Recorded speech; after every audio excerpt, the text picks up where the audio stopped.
Fighting for custody. Family members can't find Maleah Davis, but they're trying to find her siblings a new home. The 4-year-old's mom, Brittany Bowens, was in the courthouse. Protesters were outside. As a mother, you're supposed to protect your kids, and I think me sending this message to her, you didn't protect Maleah, you didn't protect her.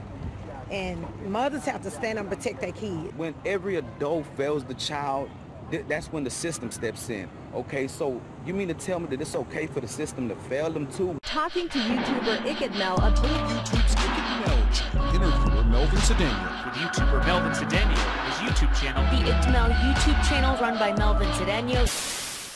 What's up? It's iCkEdMeL. How you doing today? I want to talk about the dark secrets revolving around Maleah when it comes to CPS, the GAG order, the actual documentation issued by Lopez on May 10th, and the fact that this documentation itself, when we take a look at it, shows basically it's telling us that there's been a history since 2016. If you watch the previous interview I did with Darian Vence's father, Joe Vence, he stated that there was a history with CPS. Like I said, they have previous history with CPS. That's one of the things she's hiding. CPS thing, because I mean, there's very little information, but I saw one, I think that was from 2018. Was there more things that have happened previously, you're saying, or is that the only thing? Yeah, before he was even involved with her. There's been several instances where people actually have saw her punch the kid and stuff like that. I stood up for you. I know it didn't make sense. It's like, what? What do you mean she had an injury? I was always home. All I know is when she fell from the...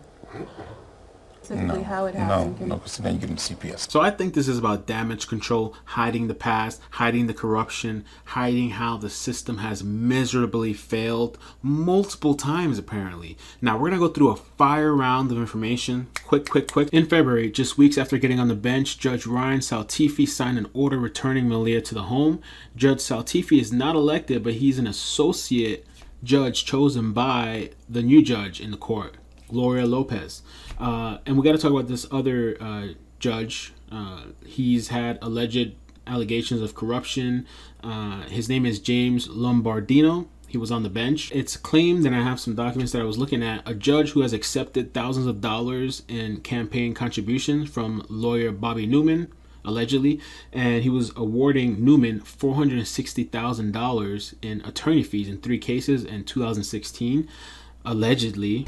At last count, there were unpaid bills of $100,000.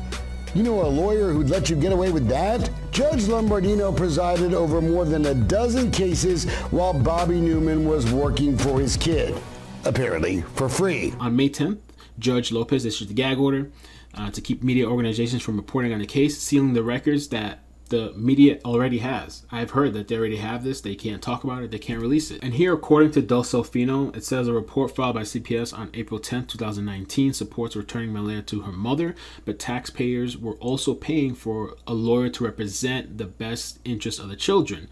I wasn't sure when they said April 10th because to my knowledge, when I did the history, she was returned or had a motion for February. I don't know if they meant for her to have full custody because I believe they were under monitored custody. But anyway, regardless of that, if you remember when we spoke about the CPS history, there was a guy that I named Jared Woodfill, right? Jared representing the kids. Well, this Jared guy, according to Delfino.com, he was a former Republican Party chairman who benefited from lots of court appointments while Republican Judge James Lombardino, the guy that we just spoke about, was on bench. Woodfill billed taxpayers $1,700 during his 5 months of work representing the children. We pay these people with our tax money. The other thing that's kind of interesting, and keep in mind, this is the guy appointed to what's in the best interest for these children to protect them, right? In the CPS, and he was their attorney. He was representing the children. Well, his office was raided. The Harris County District Attorney's Office raiding the office of the former chairman of the Harris County Republican Party. You can see investigators there from the District Attorney's Office coming out of that office building. They were getting boxes out of an SUV and headed back in there. I mean, the thing that stood out to me the most, besides the corruption, I mean, it paints a story. It's really interesting. But the fact that if you look here in the document, multiple places, it states July 2016. So they're hiding the previous history with CPS. There was more that went on. I wonder how much. And they don't want us to know. They don't want us to find out. They claim here for a fair trial. I don't know. They decided to do this on May 10th.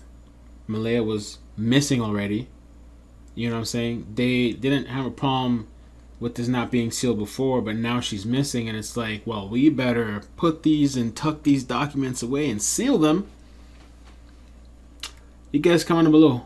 Let me know what you think. What do you think about these documents being sealed? Let me throw you another question. What do you think these CPS documents are going to paint? If there's been a history or some sort of involvement since 2016, the major thing we know about is 2018. I wonder who else is on that CPS paper, who's involved. Did the biological father, was he ever involved in this CPS history? Is there a further history back that we don't know about him? Hence the court not giving him any kind of custody, and according to Joe Vance, he didn't want any custody of the kids. You guys let me know. Did they ever give the kids, or at least Meleah or whatever, to the biological father? That was one of the big questions He didn't want them. Wow. He didn't want them. Wow. Because they had, like I said, they have previous history with CPS. That's one of the things she's hiding. I see potential subscribers. Subscribe for more. This is the mother info war.